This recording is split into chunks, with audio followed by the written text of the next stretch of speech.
बंदी छोड़ कबीर साहेब की जय, बंदी छोड़ गरीबदास जी महाराज की जय, स्वामी राम देवानंद जी महाराज की जय, बंदी छोड़ सतगुरु रामपाल जी महाराज की जय हो। सत साहिब जी सभी भाइयों बहनों को, तो आप सभी के सामने मैं एक वीडियो लेकर के आई हूँ, तो इस वीडियो को आप फुल वॉच कीजिएगा।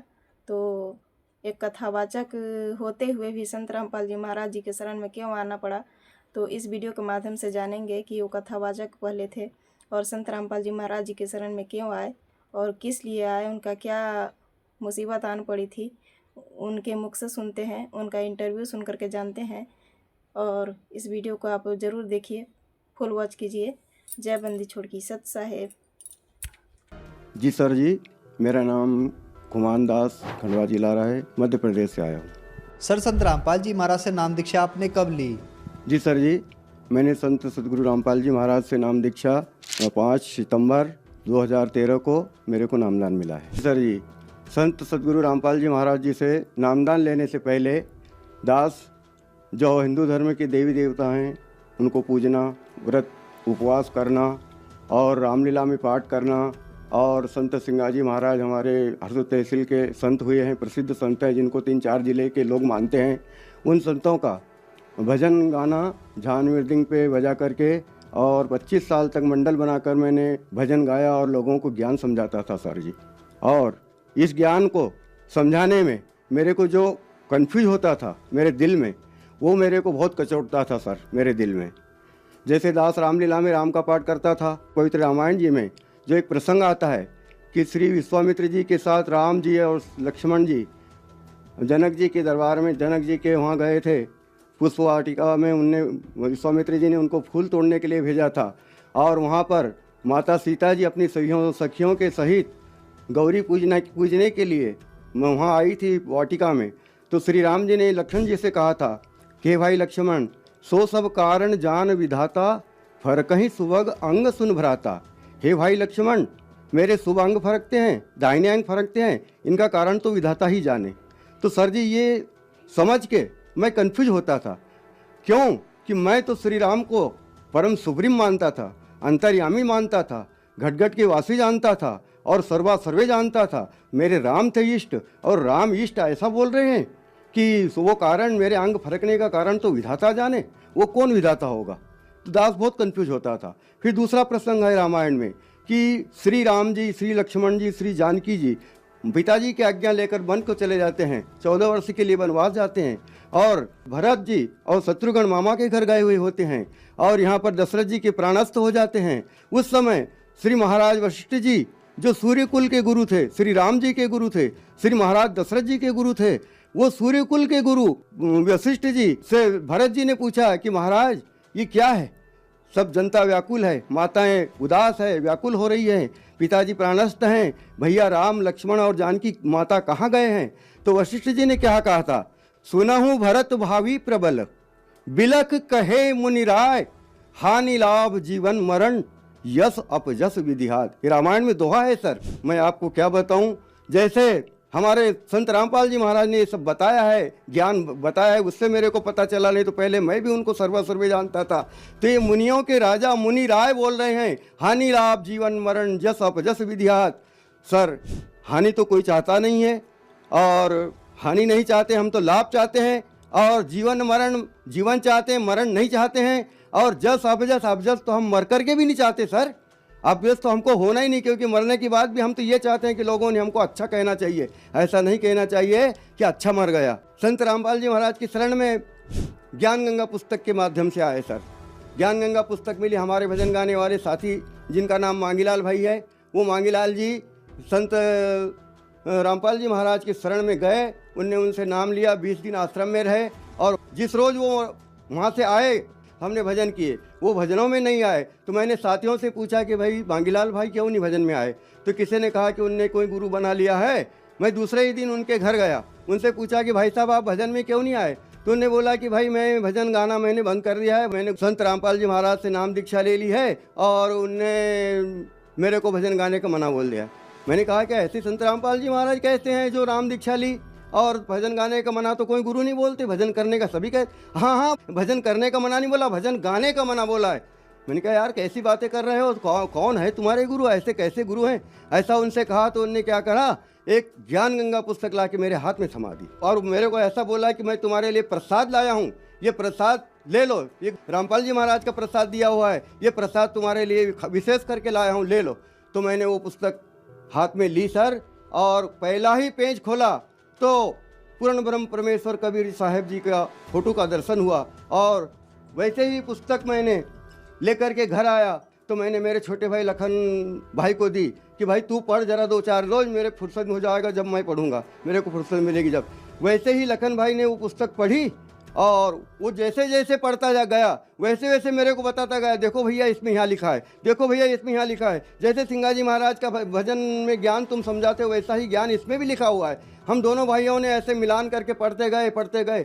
तो क्या पढ़े सर जी, बताएं क्या तुमको? केवल जो पवित्र ज्ञान गंगा पुस्तक में संत रामपाल जी महाराज ने लिखी है, उसमें पृष्ठ नंबर 20 पर ज्ञान गंगा में जो सृष्टि रचना लिखी हुई है, सृष्टि रचना को पढ़ते ही हमारी आत्मा गदगद हो गई। धन्यवाद किया, कोटि कोटि दंडवत प्रणाम किया कि ऐसे संत इस धरती पर आए हुए हैं और हम भूले पड़े हैं, हमको आज तक इनकी खबर नहीं, भनक नहीं लगी। आहा, हमारी आंखों से आंसू निकल गए। उसी समय हम दोनों भाइयों ने रात भर खूब विचार किया। फिर हमारे छोटे भाई कैलाश भाई को बुलाया, उनको बताया, उनने भी सृष्टि रचना पढ़ी, उनको भी समझाया, उनके भी समझ में आ गया। हमने गीता जी उठाई, हमारे सिंगाजी महाराज के भजन लिए, उनसे मिलान किया, सब ज्ञान पूरा पूरा पूरा पूरा एक जैसा मिलता गया। संत रामपाल जी महाराज जी के ज्ञान से हम तो धन्य हो गए। संत सिंगाजी महाराज की वाणी में हम बोलते थे, वाह घर की मोहे कोई न बतावे, जा घर से जीव आया हो। ब्रह्मा विष्णु महेश नहीं थे, नहीं थी मूल और माया हो। रज और वीर्य दो ही नहीं थे, फिर जीव कहाँ से आया हो। ऐसे ऐसे हम भजन गाते थे, भक्तों को समझाते थे, पर वो हमारे मन में अशांति थी। कंसेप्ट था कि ये सिंगाजी बाबा बोलना क्या चाहते हैं। जीव को बता रहे हैं कि ब्रह्मा विष्णु महेश नहीं था, और ये बता रहे हैं कि जो घर से जीव आया, वो कौन सा ऐसा घर है, कहीं के घर में रहता था क्या जीव, और वहाँ से आया है क्या ये? तो इसका घर कहाँ होगा? और ब्रह्मा विष्णु महेश नहीं थे, नहीं थी मूल माया। रज और वीर दो ही नहीं थे, फिर जीव, तो ये जीव तो इनसे पहले का हो गया। सिंगाजी महाराज बता रहे हैं। तो हमको ऐसा लगता था, पर जिस समय हमने संत रामपाल जी महाराज, परम संत रामपाल जी महाराज जी, जिनकी ज्ञान गंगा, जिसके पृष्ठ नंबर 20 पर सृष्टि रचना पढ़ी, तो हमारे सारे कंसेप्ट क्लियर हो गए। सब पूरा पूरा हमको समझ में आया कि ये बात है ये। फिर बरवाला, सतलोक आश्रम बरवाला, जिला हिसार, हरियाणा में जाकर के हमने परम गुरु संत रामपाल जी महाराज जी से नाम दान लिया। जी सर जी, संत रामपाल जी महाराज से नाम दीक्षा लेने के बाद और उनकी बताई हुई भक्ति मर्यादा में रह के करने के बाद तो अनेक लाभ हुए। जैसे हमारी माता जी, जिसकी उम्र 78 साल की हो गई थी, वो हमारी सिस्टर एक इंदौर में रहती है। जी सर, वहाँ इंदौर उसको माता जी को ले गई थी उनके पास रखने के लिए, एक दो महीने के लिए। वहाँ वो बीमार हो गए, उनके स्वाद, फेफड़े खराब थे, और जो अन्न की नली थी उसमें भी प्रॉब्लम था। तो वहाँ बताया इंदौर में डॉक्टरों को, उनसे फ़ायदा नहीं हुआ। वो हमारे वापस घर हमारे ले आए। घर आकर के हमने खंडवा डॉक्टरों को बताया। डॉक्टरों ने मना बोल दिया कि भाई ये तो माताजी की एज भी 78 साल की हो गई है, और अब तुम पैसे मत लगाओ, ये अब बचने की नहीं। तो माताजी की हालत ऐसी हो गई थी कि उनके मुंह में पानी भी नहीं जा रहा था। पर संत रामपाल जी महाराज की ऐसी दया हुई, हमको ऐसी भीतर से परमात्मा जी ने कोई उपमा दी कि भाई, जो परमात्मा जी अपने शिष्यों को बताते हैं दोपहर की रमेणी 16 मिनट की, वो मैंने मोबाइल में लगा के न मेरी माताजी के कान के पास वो मोबाइल चालू करके रख दिया। माताजी ने 16 मिनट रमेणी सुनी। सर क्या बताएं, ऐसा चमत्कार हुआ कि माताजी ने आंखें खोल दी। माताजी ने मेरे से खड़े होने को बोला तो माताजी पलंग के ऊपर बैठ गई। मैंने पीछे से हाथ लगाया, सहारा से बैठ गई, और उसी समय बोलने लगी कि थोड़ा सा खाना लाओ, मैं रोटी खाऊंगी तुम्हारा। सर जी, वहाँ माताजी ने रोटी खाई और धीरे धीरे 2-4 दिन 8 दिन में उनकी तबीयत ठीक हो गई। इसके बाद में वो 2 साल तक जिए। तो हमारी माताजी को 2 साल के लिए संत रामपाल जी महाराज, हरियाणा वाले रामपाल जी महाराज ने उम्र बढ़ाई। मैं उनको कोटि कोटि धन्यवाद करता हूँ, कोटि कोटि प्रणाम करता हूँ। और दूसरा लाभ, मेरी पत्नी 5 साल से गठिया वाय में पीड़ित थी। उसके ये अंगूठे उंगलियां सूज जाती थी, जोड़ जोड़ में दर्द होता था, घर के काम काज करने में बहुत दर्द महसूस करती थी, रोती थी, और उनको सर में चक्कर बना रहता था। तो वो क्या करती थी कि रोज़ शाम को कपड़े को गीला करके और गीली पट्टी सर पे रख के सोती थी, रोज़ रोज़ यही होता था। तो सर ये सब मैं जुड़ा परमात्मा रामपाल जी महाराज जी से, उसके बाद मेरी पत्नी को जुड़ा, उनसे नामदान दिलाया और जैसे ही उनने नाम लिया उनका वो रोग भी समाप्त हो गया। आज वो तंदुरुस्त है और अच्छे, कोई तकलीफ नहीं है और अच्छे घर का खेती का सबका काम करती है। संत रामपाल जी महाराज की दया से, संत रामपाल जी महाराज की कृपा से मेरी पत्नी को भी ये लाभ हुआ है। तीसरा, मेरे छोटे भाई कैलाश, जिसका नाम कैलाश है, वो बाजार सब्जी बेचने के लिए भीड़ गया हुआ था। वहाँ से मोटरसाइकिल से वापस शाम को आ रहा था तो और उसने अपने कान में संध्या आरती लगा के, कान में लीड लगा के और आरती करते हुए अकेला गाड़ी पे आ रहा था। पीछे से एक शराब पिया हुआ व्यक्ति गाड़ी चलाता आया। ये मेरा भाई मैं अपनी साइड में चल रहा था, पर उसने आते से उसकी साइड में जा कर के उसको गाड़ी को ठोका और गाड़ी गिर गई और भाई भी गिर गए और एक कम से कम 10-20 फीट तक घिसते गए। तो उस एक दो जगह चोट खरोच लगी, बाकी कुछ ही नहीं। तो उस दिन ऐसा हाल था, देखने वालों ने बताया कि ऐसा हाल था कि या तो इनने मर जाना था या फिर हाथ पैर सर कुछ भी फूट जाना था, टूट जाना था। पर संत रामपाल जी महाराज की दया से मेरे भाई को भी परमात्मा ने जीवन दान दिया। और एक लाभ मैं बताऊं सर, मेरा बड़ा लड़का जिसकी उम्र 30 साल की है, उसकी शादी नरलाय में हुई। नरलाय में उसकी बहू को और बच्चे को लेने के लिए गया था तो गांव जलवा के पास जाकर के एक पिकअप भरी हुई आ रही थी, तेंदू के पत्ते की बोरियां रखी थी उस पर और पिकअप भरी हुई आ रही थी और मेरा बच्चा 40-45 की स्पीड में अपनी साइड में चल रहा था।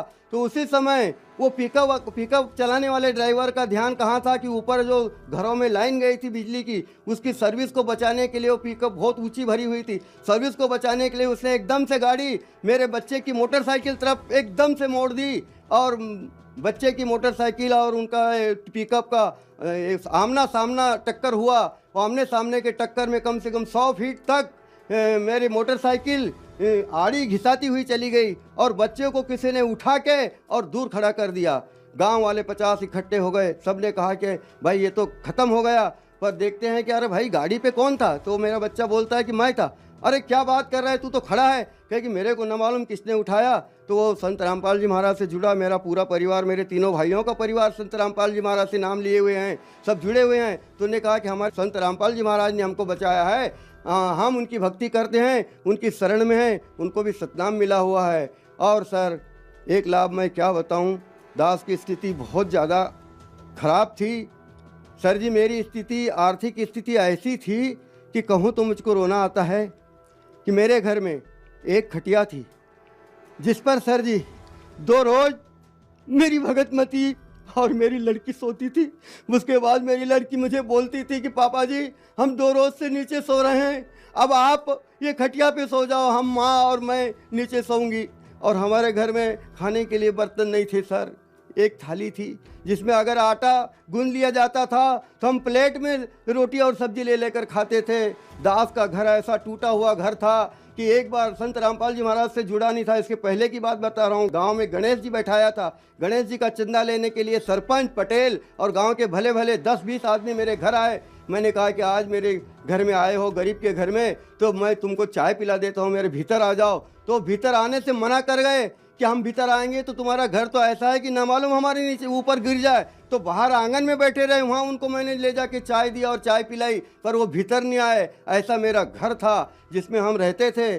सर ये कंडीशन थी, ऐसी स्थिति थी। आज संत रामपाल जी महाराज की दया से मेरा घर, मेरे परिवार वालों में, मेरे परिवार के जितने भी हैं उनसे मेरा घर सबसे अच्छा है गांव में। और मेरा एक छोटा बेटा और बहू इंदौर में रहते हैं, सर्विस करते हैं। तो सर जी उनके पास मकान नहीं था, किराए के मकान में रहते थे। तो मैंने संत रामपाल जी महाराज से प्रार्थना करी, गुरुदेव दास के बच्चे के पास मकान नहीं है।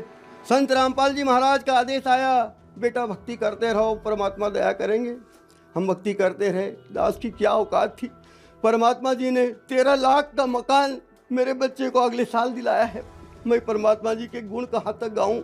हे मालिक, हे संत रामपाल जी महाराज, परमात्मा जी के गुण गाना तो ऐसा है कि जैसे धरती का कागज करूं, कलम करूं बन रहा है, 7 समुद्र की स्याही करूं तो गुरु उन लिखा नहीं जाए। ऐसा है, कहाँ तक वर्णन करें इनके लाभों की। मेरे को भी साइटिका थी, डॉक्टर उबेजा का इलाज चलाया मैंने साल भर, खंडवा वाले, और उबेजा डॉक्टर ने मेरे को बोल दिया कि तुम्हारा पैर में साइटिका है और ये पैर की हड्डी बढ़ गई है और इसको काटना पड़ेगा, इसलिए तुमको ऑपरेशन करवाना पड़ेगा। सर मैंने कोई ऑपरेशन नहीं करवाया। मैंने जैसे मालिक से नाम लिया, परमात्मा जी से, संत रामपाल जी महाराज को मैंने प्रार्थना भी नहीं लगाई और वैसे ही मेरे साइटिका का रोग चला गया। क्योंकि जब हम पहले शुरू में उनसे जुड़े थे तो हमको तो प्रार्थना का भी ज्ञान नहीं था कि प्रार्थना लगाते हैं और कैसा होता है। मगर मन ही मन मैंने कहा कि मालिक मेरे को ये तकलीफ़ हो रही है चलने फिरने में, इसको अच्छा कर दो। तो रामपाल जी महाराज ने मेरी साइटिका की बीमारी को भी ख़त्म कर दिया। सर मैं संत रामपाल जी महाराज से जुड़ने के पहले सुपारी तम्बाकू खाता था, गुटखा पाउच खा लेता था और कहीं जाने आने के समय मेहमान जाते थे जब हम बीड़ी सिगरेट भी पी लिया करते थे। सर रामपाल जी महाराज जी के शरण में जाने से मेरी तम्बाकू सुपारी और गुटखा खाता था ये सब छूट गया। हम इसको छोड़ने के लिए मैंने बहुत प्रयत्न किए। सिंगाजी महाराज को इष्ट मानता था। जब मैं सिंगाजी महाराज के समाधि पे जाकर 2-3 बार छोड़ के आया, नहीं छूटी। फिर हमने 2 जीप किराए थे, करीब पूरी हमारे भजन मंडल के 20-25 लोगों को लेकर के मैं खजूरी, जहाँ सिंगाजी महाराज की जन्मभूमि, वहाँ गया और वहाँ सुपारी तम्बाकू फेंक के आया और हमारी सब पूरी पार्टी को तम्बाकू सुपारी छुड़वाई थी, पर इसके बाद भी नहीं छूटी। और संत रामपाल जी महाराज के शरण में गया और जिस दिन से नाम लिया उस दिन से आज तक तम्बाकू को हाथ भी नहीं लगाया। जो श्रद्धालु मुझे देख रहे हैं उनको, हे परमात्मा मैं तो क्या कहूँ संसार वालों को, मेरे परिवार वालों को और प्रभु प्रेमी आत्माओं को जो भगवान से मिलना चाहते हैं उनको मैं तो यही कहता हूँ, सभी प्रभु प्रेमी आत्माओं को और ख़ास करके मेरे भजन मंडल के मेरे जितने भी साथी हैं उनको, मेरे रिश्तेदारों को और जो नहीं भी जुड़े हैं उनको, कि तुम ये बात को छोड़ो कि तुम्हारे गुरु और हमारे गुरु, तुम्हारे गुरु और हमारे गुरु। अरे तुम्हारे गुरु हमारे गुरु से क्या लेना देना है भाई। ज्ञान मिलता है, ज्ञान लो और अपना मोक्ष कराओ और सतलोक चलो। क्या यहाँ रहोगे?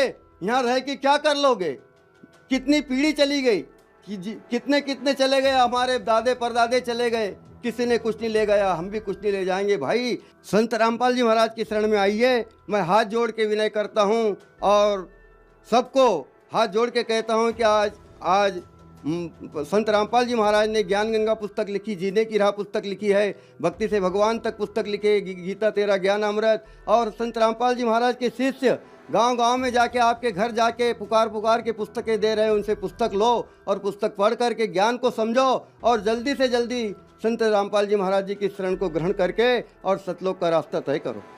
सर संत रामपाल जी महाराज की शरण कैसे ग्रहण की जा सकती है? जी सर, आज संत रामपाल जी महाराज ने सभी जीवों के ऊपर अपार दया कर रखी है। कैसी? हर तहसील में हर प्रति रविवार के रोज गांव में सत्संग संत रामपाल जी महाराज की कृपा से हो रहा है। संत रामपाल जी महाराज के शिष्य गांव में जाकर प्रति रविवार और बीच में भी समय मिलता है तो बीच में भी सत्संग करते हैं। और उस सत्संग में रामपाल जी महाराज का आदेश है कि एक दिन का नामदान भी दिया जाता है। और कोई भगत और शिष्य ये सत्संग भी नहीं करता और नामदान भी नहीं देता, ये तो खुद स्वयं संत रामपाल जी महाराज ही सत्संग करते हैं और वो खुद ही LCD के माध्यम से नाम देते हैं। तो जिन भी भक्त आत्माओं को उनका ज्ञान समझ में आ जाए, अगर नामदान लेना है तो नज़दीकी नामदान सेंटर परमात्मा जी ने हर जगह खोल रखे हैं। वहाँ पर जाकर जो भी नज़दीक पड़ता है वहाँ जाकर के संत रामपाल जी महाराज से नामदान लेकर के अपना